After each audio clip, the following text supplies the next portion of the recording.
Yeah, baby!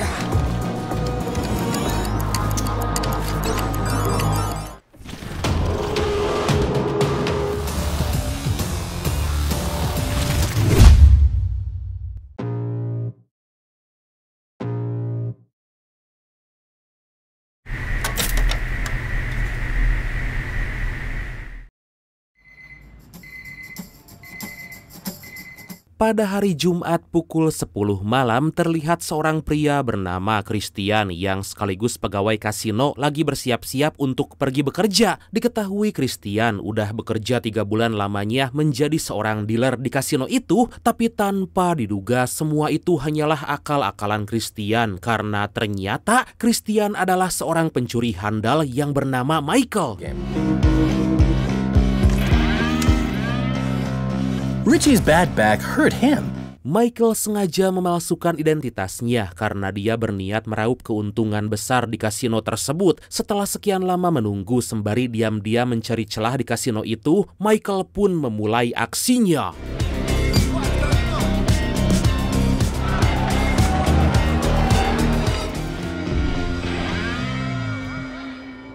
Dan inilah Beyond the Edge. Dengan berpenampilan layaknya seorang bintang rock dengan alat yang dia pasang, Michael sengaja membuat para petugas lengah. Saat itulah Michael segera memainkan permainan Miracle Crabs atau lempar dadu dengan magnet khusus yang telah dia pasang. Setelah memenangkan permainan dan mendapatkan uang senilai 60.000 euro atau sekitar 1 miliar rupiah lah, tampaknya itu hanyalah awal dari rencana Michael. Michael kembali melanjutkan aksinya di mana dia mencuri sebuah kartu VIP milik salah satu pengunjung. Will be invited to the VIP hall. That's what I need. Dengan menggunakan jas mewah milik orang lain, Michael kemudian menaiki lift khusus pegawai sembari menghitung waktu. Karena tanpa diduga, Michael sengaja agar dia berpapasan dengan seorang penjaga yang membawa gepokan uang kasino. Oh my God! Dikarenakan sebelumnya Michael telah memanipulasi sistem lift yang dia gunakan. Saat lampu di lift itu padam, Michael diam-diam menukarkan semua uang kasino. Setelah itu Michael kembali melanjutkan aksinya untuk bermain poker di sebuah meja VIP. Bingo. Bermodal awal 60.000 euro, Michael nekat bermain poker bersama para Crazy Rich lainnya yang bertaruh lebih besar. Dan ternyata Michael melakukan semua itu sebab dia memakai kacamata khusus yang bisa tahu kartu lawannya.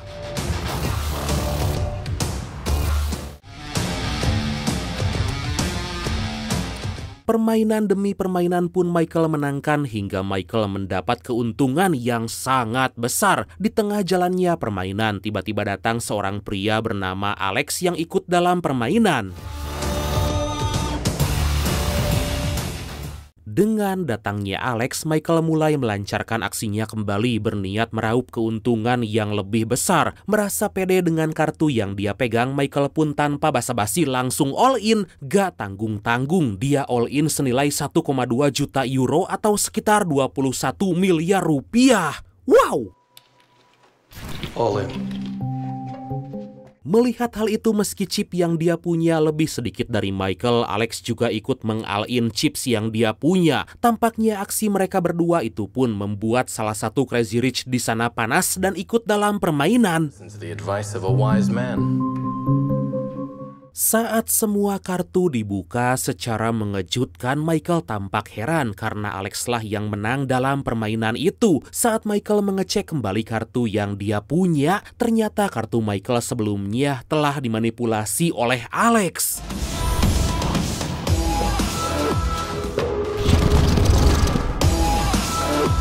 Mengetahui hal itu, Michael segera mengejar Alex untuk minta uangnya dikembalikan. Tapi seakan gak percaya, Michael lagi dan lagi dapat dikelabui oleh Alex. Alhasil atas tindakan Michael itulah dia dibawa ke hadapan si pemilik kasino yang bernama Victor.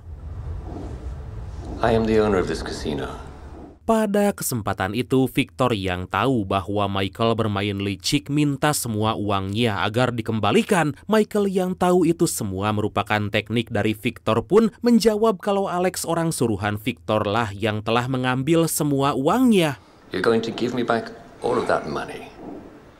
Victor sontak mengancam Alex agar mengembalikan semua uangnya senilai 5 juta euro atau sekitar 88 miliar rupiah. Hal itu Victor lakukan agar orang-orang seperti Michael kapok dan gak lagi bermain curang. Sebelum pergi, Victor pun memberi pesan agar Michael mengembalikan semua uang itu dalam 7 hari ke depan.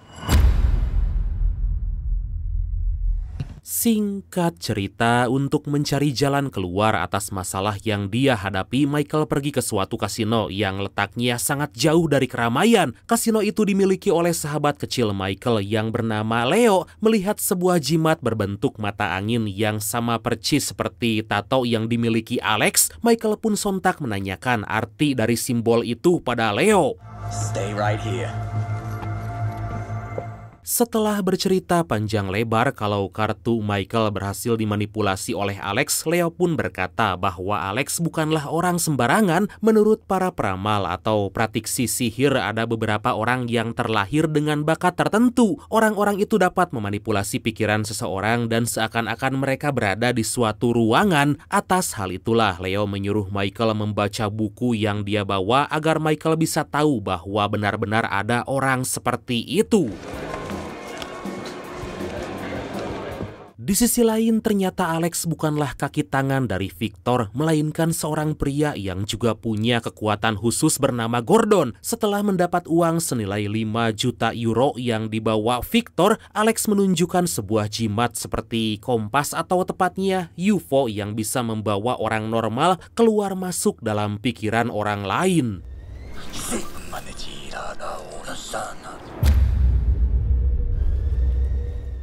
Kembali ke Michael, terlihat saat ini dia lagi dijampe-jampe harupat gera gede gera lumpat oleh Leo yang gak mau Michael terus-terusan terkena guna-guna Alex. Setelah membaca semua isi dari buku yang diberikan Leo, Michael mendapat daftar beberapa orang yang punya kekuatan khusus. But what if I can swap the time for planning? Orang pertama yang Michael dapati adalah seorang anak orang kaya yang bisa menggerakkan benda bernama Eric. Merasa Eric akan sangat berguna dalam permainan judi yang akan dia lakukan nanti, Michael pun menghampiri Eric mengajaknya untuk bergabung. You can think of me as your kind fairy godmother. Yang kedua adalah Tony, seorang sopir taksi yang bisa mengendalikan alat-alat elektronik. Mengetahui hal itu, tentu aja Michael pun segera menghampiri Tony mengajaknya agar bergabung. Meski Tony awalnya menolak permintaan Michael, tapi Michael yang pintar beralibi bisa meyakinkan Tony. I have a proposal for you. Tibalah yang ketiga adalah seorang wanita tua bernama Tamara yang bisa mengendalikan pikiran orang lain. Tapi saat melihat kondisi Tamara yang udah tua, Michael memutuskan untuk gak merekrut Tamara karena terlalu beresiko. You'd need a hypnotist. Atas hal itulah Michael menghampiri seorang pria autis bernama Kevin yang ahli dalam bidang hipnotis. Tapi di sini kita bisa lihat bahwa Kevin kini berada di rumah sakit karena kedua orang tua Kevin yang membuangnya. Demi mendapat kepercayaan lebih, Michael pun membujuk Kevin secara perlahan agar dia mau bergabung. Tanpa diduga, setelah Kevin mau, Michael, Tony, dan Eric segera membawa Kevin kabur melarikan diri dari rumah sakit.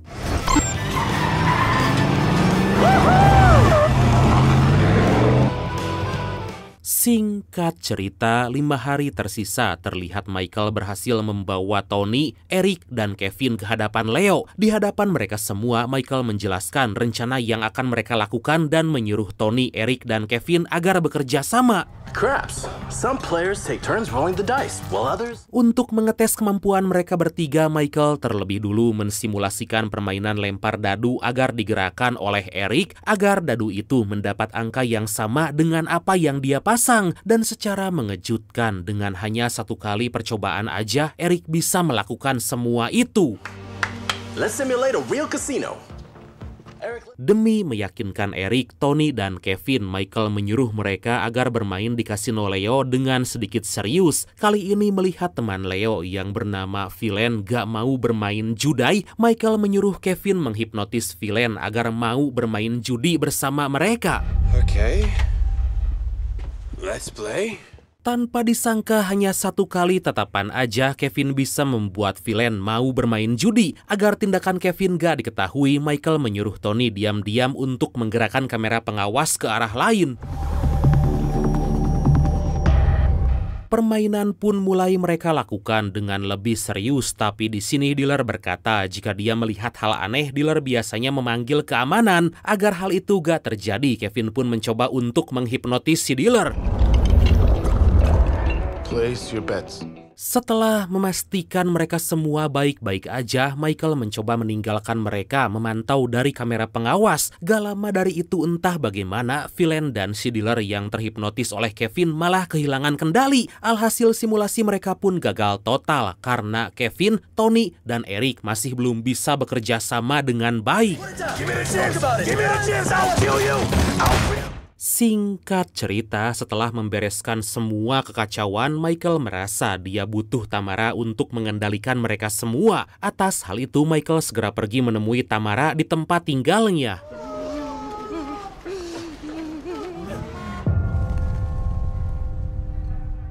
Setibanya di lokasi, ternyata Tamara saat itu baru aja tewas dan di tengah keramaian orang-orang yang akan pergi ke makam, Michael melihat seorang wanita bernama Veronica yang diminta oleh beberapa orang agar membantu. Merasa Veronica adalah cucu dari Tamara, Michael yang mendapati bahwa Veronica dikejar oleh beberapa orang pria mengambil handphone Veronica yang terjatuh dan mengikutinya.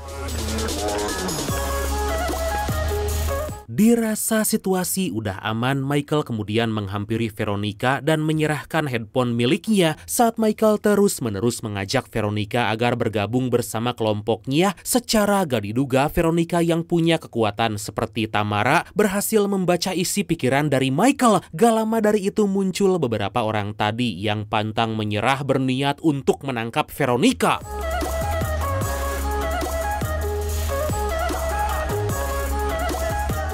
Setelah melakukan aksi pelarian yang cukup melelahkan, Michael yang pintar dapat mengeluarkan Veronica dari situasi itu. Sementara itu di waktu yang bersamaan, terlihat Gordon lagi berjalan-jalan di sekitaran acara pameran yang telah selesai. Seakan gak percaya saat Gordon ngobrol dengan seorang penjaga di sana, beberapa anak buah Gordon tiba-tiba muncul dan langsung melancarkan aksi.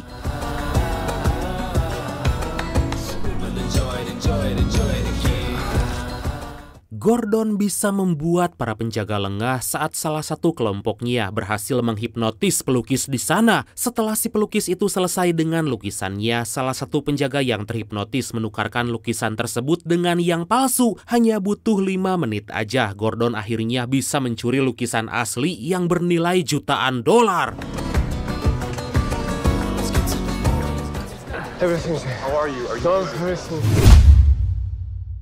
Beberapa waktu kemudian, Michael membawa Veronica bertemu dengan kelompoknya di sebuah taman. Karena banyaknya orang di sekitaran mereka, Michael meminta semua kelompoknya memasuki alam bawah sadar Veronica.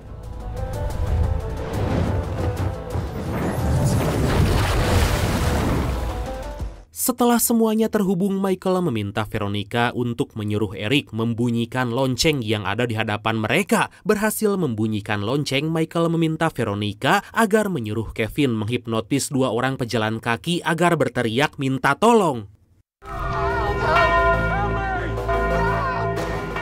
Saat situasi kacau itulah kini Michael meminta Veronica menyuruh Tony membuat konsleting listrik. Gak lama dari itu, kini giliran Veronica disuruh oleh Michael untuk membuat seolah-olah orang-orang di sana lagi mengalami gempa bumi. Waduh, bisa gitu ya? Secara mengejutkan, simulasi yang disusun Michael berjalan dengan cukup baik karena semua kelompoknya bisa bekerja sama. Agar rencana mereka berjalan mulus, Michael berniat untuk meraup keuntungan di kasino yang lebih besar hanya dalam 1 malam. Richest casino in town. There they don't have limits on how much you can do. Agar mereka gak dicurigai, Michael menyuruh timnya untuk masuk secara terpisah agar orang-orang gak tahu kalau mereka satu tim. Atas hal itu, Tony akan menyamar menjadi manajer transportasi dan konsultan keamanan. Kevin menjadi orang culun yang baru bermain poker, anak si pewaris harta. Eric akan memerankan sebagaimana seperti biasanya yang suka menghabiskan uang ayahnya. Dan yang terakhir, Veronica berperan sebagai tunangan Michael yang harus bisa meyakinkan.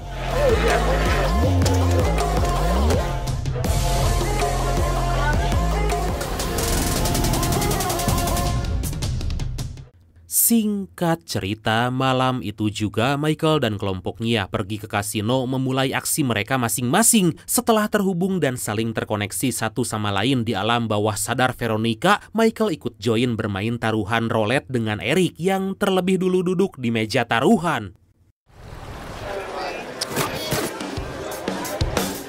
Dengan perintah yang diberikan melalui alam bawah sadar Veronica, Eric dan Tony bisa dengan mudah bekerja sama membuat Michael yang bertaruh angka dalam permainan roulette menang berturut-turut.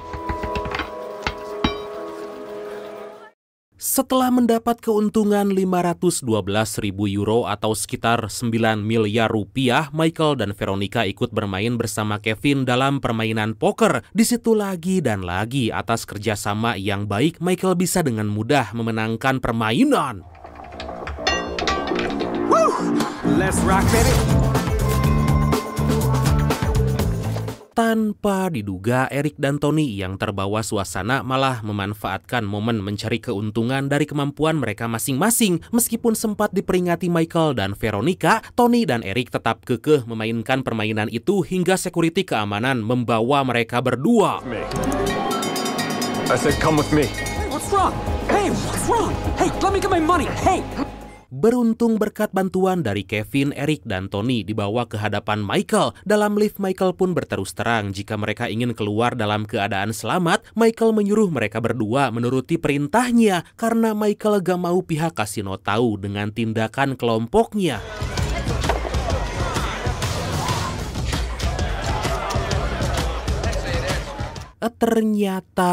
Ternyata maksud Michael meraup keuntungan di meja roulette dan poker hanya untuk bermain lempar dadu. Hal itu bisa dibuktikan di mana Michael menaruh semua chip yang dia dapat dalam taruhan lempar dadu. Dengan bantuan semua timnya secara mengejutkan, Michael bisa meraup keuntungan besar senilai 10 juta euro atau sekitar 176 miliar rupiah.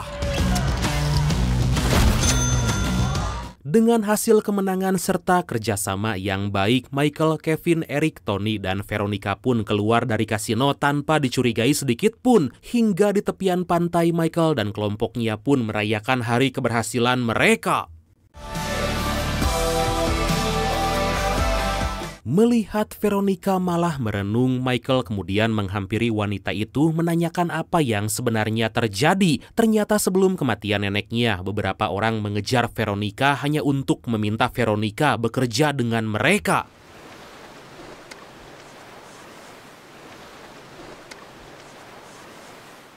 Sampai saat kematian sang nenek pun orang-orang itu gak peduli karena mereka hanya ingin Veronica mau bekerja sama. Di sini Veronica yang gak mau bekerja sama dengan mereka mencoba untuk kabur melarikan diri. Semenjak hadirnya Michael, kehidupan Veronica menjadi berwarna karena Michael bisa mencairkan suasana.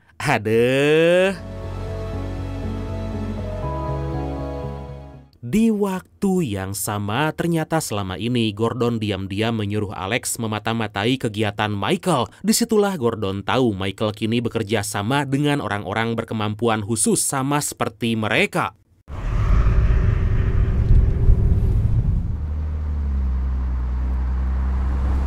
Keesokan harinya, di mana hari itu adalah hari terakhir Michael harus menyerahkan semua hutang-hutangnya pada Victor. Tapi secara gak diduga di tengah perjalanan, Victor dan anak buahnya malah menghentikan kelompok Michael. Michael dan kelompoknya pun gak bisa berbuat apa-apa lagi saat Victor bersama anak buahnya menyandra mereka semua. Disitulah Victor yang tahu kemampuan dari Kevin, Eric, Veronica, dan juga Tony berniat untuk mempekerjakan mereka. Meskipun Michael berkata kalau uang Victor ada dalam bagasi mobil, Victor malah menyuruh anak buahnya untuk menembak Michael saat itu juga.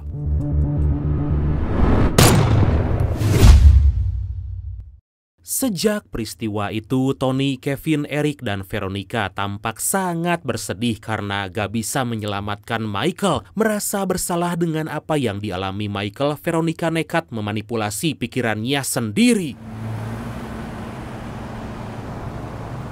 Beberapa waktu kemudian, secara gak disangka, terlihat Michael yang ternyata masih hidup dibawa ke hadapan Gordon oleh beberapa anak buahnya. Dari percakapan mereka berdua, kita bisa tahu bahwa Gordon adalah ayah kandung dari Michael. Idih, ada plot twistnya. Tampak jelas Michael yang emosi memaki-maki ayahnya karena gara-gara Gordon, Michael kehilangan teman-temannya. Demi meredakan amarah anaknya itu, Gordon pun sejenak mengajak Michael untuk berbicara. Sembari berjalan kaki, Michael yang perlahan-lahan mulai mengerti maksud dari perkataan sang ayahnya pun menuruti perintah yang dikatakan Gordon. Tapi di sini Michael minta tolong pada ayahnya agar dia bisa menyelamatkan kelompoknya. Mendengar permintaan itu, tentu aja Gordon pun menyanggupi, dan sebelum pertemuan mereka berakhir, Gordon memberikan jimat yang dia punya pada Michael dan menyuruhnya agar bekerja sama dengan Alex. Father, but yeah, sure, this is also nice, thank you. You got 30 minutes for lunch. Keesokan harinya, terlihat Eric, Kevin, dan Tony kini bekerja dengan Victor dan mereka terlihat sangat gak bersemangat. Lah, padahal kan mereka sakti-sakti ya, kenapa enggak melawan gitulah. Hah, maklum film saat lagi membicarakan Veronica yang gak kunjung sadar dari komanya. Gak lama dari itu mereka bertiga dibuat kaget oleh kedatangan Michael yang menyamar sebagai tukang pembersih toilet. Di sana Michael yang belum bisa menjelaskan apa yang sebenarnya terjadi berkata bahwa dia akan membawa mereka untuk pergi. Dengan arahan yang diberikan Michael, Eric, Kevin, dan Tony langsung berkata pada Victor bahwa mereka gak mau lagi bekerja untuk Victor. Alhasil Victor yang mendengar hal itu pun menyuruh pengawalnya membawa mereka bertiga ke ruangan bawah tanah. Hands off. Ternyata Michael berhasil menyamar sebagai salah satu pengawal Victor yang membuatnya dapat dengan mudah membebaskan ketiga temannya. Mengetahui bahwa Veronica ada di ruangan lain, Michael kemudian memerintahkan Kevin untuk menghipnotis salah satu anak buah Victor. Setelah itu Kevin, Eric, dan Tony disuruh membuka berangkas karena Michael terlebih dulu akan membawa Veronica. Good luck.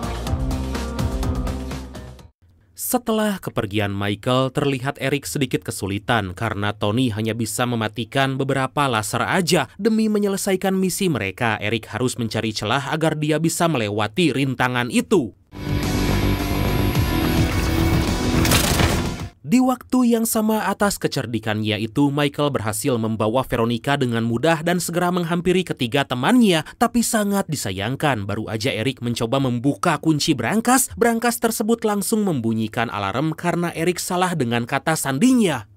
Guys, let me work. Mendengar hal itu, Victor sontak mengerahkan banyak sekali anak buahnya untuk menangkap kelompok Michael. Tapi sebelum mereka tertangkap, salah satu anak buah Victor yang terhipnotis berhasil mengulur waktu. Hal itu pun membuat Michael dan kelompoknya akhirnya bisa membuka berangkas dan bersembunyi dalam berangkas itu. Pada kesempatan itulah Michael berkata pada ketiga temannya itu kalau dia ingin terlebih dulu menyadarkan Veronica. Meski terdengar sedikit mustahil dan berbahaya, tapi mereka yang gak ada jalan lain pun meminta Kevin agar menghipnotis Michael, membawanya ke alam bawah sadar Veronica bagaimanapun caranya. Secara mengejutkan, dengan kekuatan yang Kevin miliki, Michael berhasil masuk ke alam bawah sadar Veronica. Di sana Michael yang gak melihat adanya Veronica mencari ke berbagai ruangan hingga Michael tiba di suatu tempat yang dipenuhi banyak pintu. Gak lama kemudian terlihat jelas gumpalan awan hitam dibarengi dengan batu es besar seperti mengejar Michael. Saat Michael udah pasrah dengan hidupnya, secara gak diduga tiba-tiba gumpalan awan itu malah berhenti tepat di hadapan Michael. Merasa udah bingung, Michael mencoba fokus membuat tanah di sekitarnya berubah menjadi puing-puing bangunan seperti lokasi kediaman Veronica. Melihat hal itu, Michael kemudian bergerak dan akhirnya menemukan Veronica. Veronica, we need to go.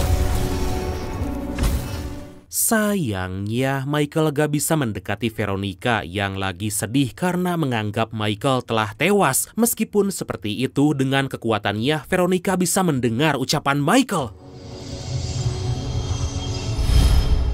Pada kesempatan itulah Michael menyuruh Veronica untuk ikut dengannya kembali ke dunia melanjutkan hidup mereka. Mendengar ucapan Michael, Veronica yang tetap menganggap Michael telah tewas berkata bahwa dia lebih baik mati daripada hidup tanpa Michael. Demi meyakinkannya, Michael pun membawa Veronica mengingat kejadian pertemuan mereka sebelumnya. Atas hal itu, akhirnya Michael berhasil membawa Veronica kembali tersadar dan terbangun di hadapan ketiga temannya. Tapi dibalik semua yang terjadi, Michael yang telah melewati batas pikirannya harus berjuang mencari jalan keluarnya sendiri. Yah, meskipun Michael membawa jimat dari sang ayah. Di tengah kepanikannya itu, Alex tiba-tiba muncul di hadapan Michael yang seakan-akan membuat Michael harus mengikutinya. Secara gak diduga, tampaknya Alex membawa Michael untuk menyaksikan kejadian tempo lalu saat Alex berhasil memanipulasi kematian Michael. Secara mengejutkan atas kejadian itu, Michael langsung terbangun dari pingsannya. Michael langsung menyuruh Kevin, Eric, Tony, dan Veronica untuk bersiap-siap menggondol semua uang dalam brankas dan kabur. Meskipun terdengar mustahil karena semua anak buah Victor berjaga di depan brankas, Michael kembali meyakinkan kelompoknya bahwa mereka semua akan selamat.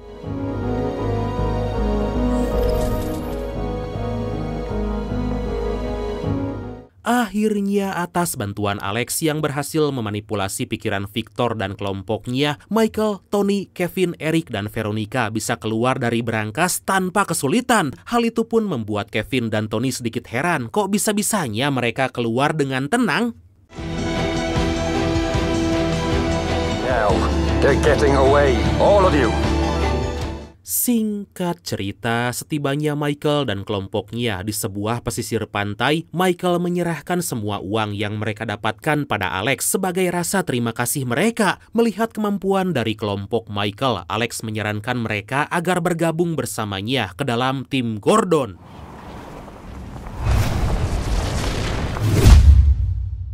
3 bulan kemudian terlihat Michael dan Gordon berada di pusat kota akan melancarkan aksi mereka. Di sini kita bisa tahu bahwa Michael dan kelompoknya bersedia bekerja sama dengan Gordon untuk melakukan aksi pencurian yang lebih besar. Wow, bakal seru nih. Tapi akhirnya film ini pun tamat.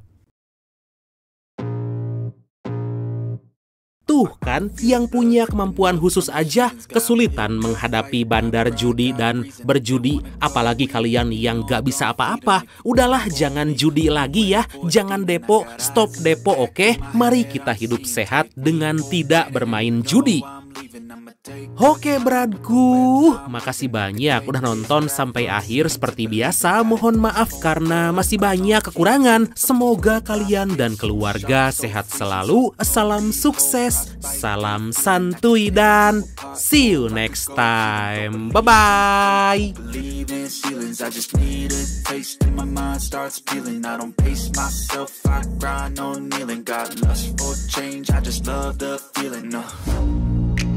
I ain't gonna give up. Got too little time, I'ma live up. Head down, push forward through the tough times, cause anything worth doing is a tough climb. And I ain't gonna give up. Got too little time, I'ma live